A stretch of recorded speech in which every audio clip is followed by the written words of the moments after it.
Welcome back to Fight Night on talkSPORT. I'm Gareth Davis. MBE winning or given MBE legend of British boxing, Duke McKenzie's in here.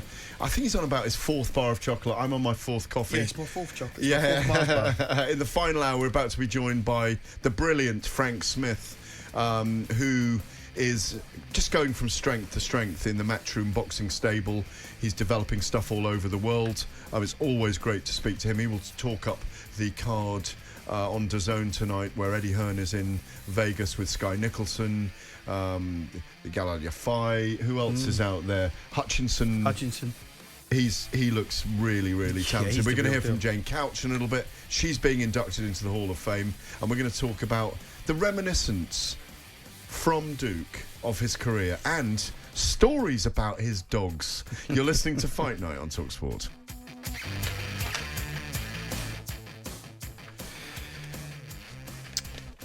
No, we are going to talk about your dogs, because I mean, you tell me some stories off air that I'm not going to reveal anything. Please stay tuned. These are dog stories. He loves his dogs like no others. Honest to God, we're digressing from boxing to dogs. Like, you're a dog lover, and they're so good. Joining us now on the phone, I think he's in Essex. He's not in Las Vegas. He's in Vegas. Oh, it's Frank Smith joining us from Vegas. Can you hear me? I can. Viva Las Vegas, baby. I'm in Vegas. All I can hear is that there's a big pool party outside my hotel room. Oh, what's the temperature like? It's actually a bit cold, unfortunately. Oh. They don't care, Frank, in Vegas when it's cold. They're still doing the pool party. Are you going down to join them, or are you staying out of it tonight? No, I'm not joining the pool party. The show actually starts in about 45 minutes.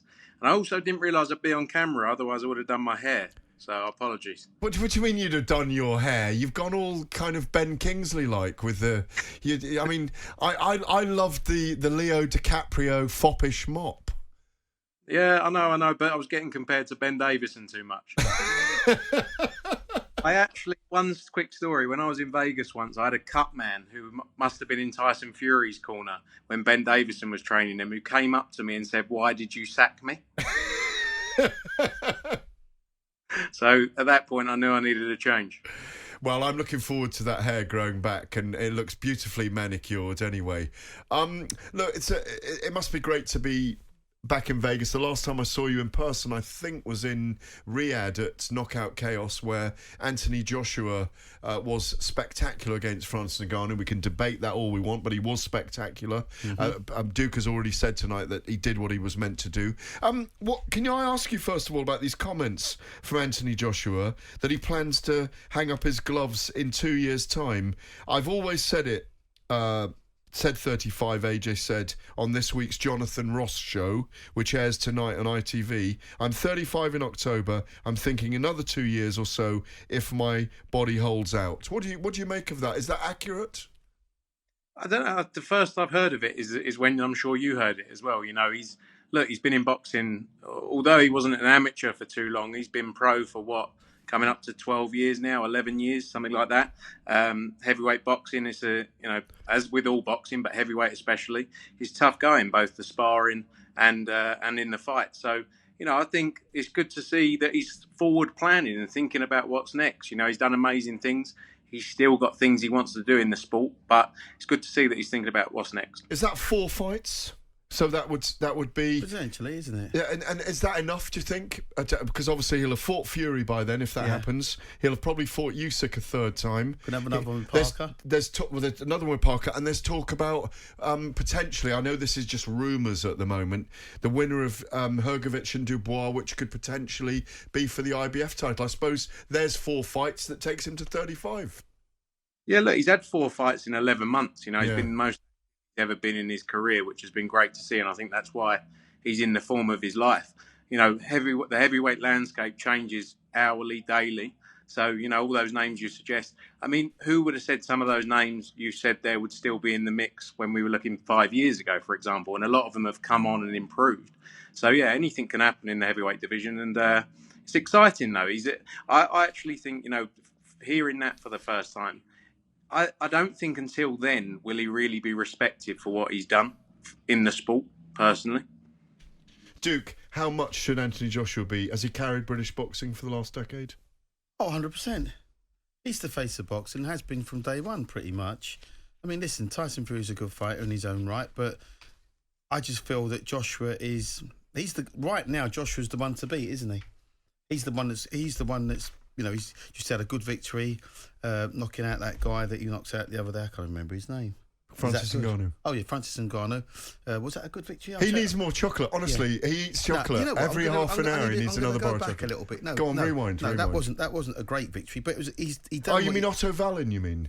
Sorry? You mean the Otto Wallin victory? Otto Wallin, the Otto Wallin, okay. That's a good victory. Just needs to get active, doesn't he? Get out there and get some fights under his belt, and he can get the big one going with Fury. I think more and more people. I think Eddie Hearn, and you've said it yourself, Frank, and you've said it to me, both of you, all he needed was momentum and those wins. And I think the Otto Wallin victory, the Francis Ngannou victory, rather like Joseph Parker as well, great victories over Zhili Zhang and Deontay Wilder. When you get momentum in the heavyweight division like that, everybody wants to see you again in the big fight. And that's where Anthony is right now. Look, we haven't got you for much longer, and we've got to go to break in 2 or 3 minutes. You're in Vegas. This brilliant young fighter, Richardson Hitchens, against the unbeaten Gustavo Lemos. They're both unbeaten in an IBF lightweight title eliminator. I think for the Subriel Matias is the champion at the moment. Great fight there. Galalya Fai tonight, Agustin Gauto. Very important fight for one of your great women fighters, Sky Nicholson, tonight against Sarah Mahfoud. How do you see those 3 fights, Frank? And are we going to get I know she's Australian, but she's almost one of our own. Are we going to get a world title champion tonight? Yeah, look, a great night in Vegas, as you say. Richardson Hitchens, £140 final eliminator for the IBF title. He's a special fighter. He's got a tough test against Lemos. We saw him a few years back. He beat Selby in an IBF final eliminator at the weight below. But he comes up and, this sets him up. He wants the winner of Subriel Matias and Lee Parrott. No one wants to fight Subriel Matias. So, a big fight for him. Diego Pacheco, you missed, but super middleweight sensation. Against Sean McCalman, yeah.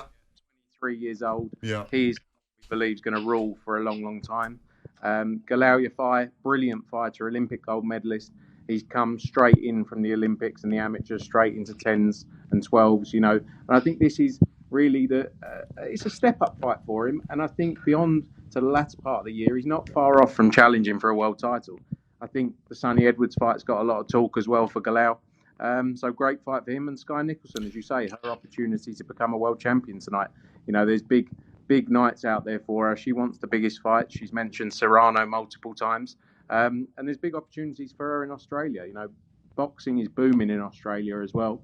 So that's a big focus for us. So great night of boxing. Mark Castro as well, one of our undefeated US prospects, steps up in his first title fight. So packed 5 fights on that card, main TV card, all live on DAZN. Hitchens points, Yafai late stoppage, Nicholson very tight points victory against Sarah Mahfoud, who is a very live game opponent, who I think has only lost on one of your cards to Amanda Serrano, hasn't she? Well, it wasn't ours, but yeah, her only loss comes against Serrano, as you say. We all know how good Serrano is, and it's a real step up for Sky Nicholson and a great fight. Absolutely.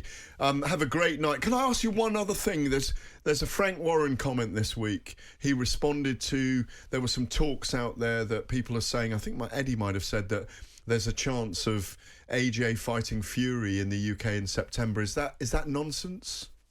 I don't know, Gareth. They don't let me get involved in the big stuff. Okay. Very good answer. Very good. Have a great night. Enjoy. And viva in Las Vegas, baby. Thanks so much, Frank Smith, CEO of Matchroom, joining us tonight.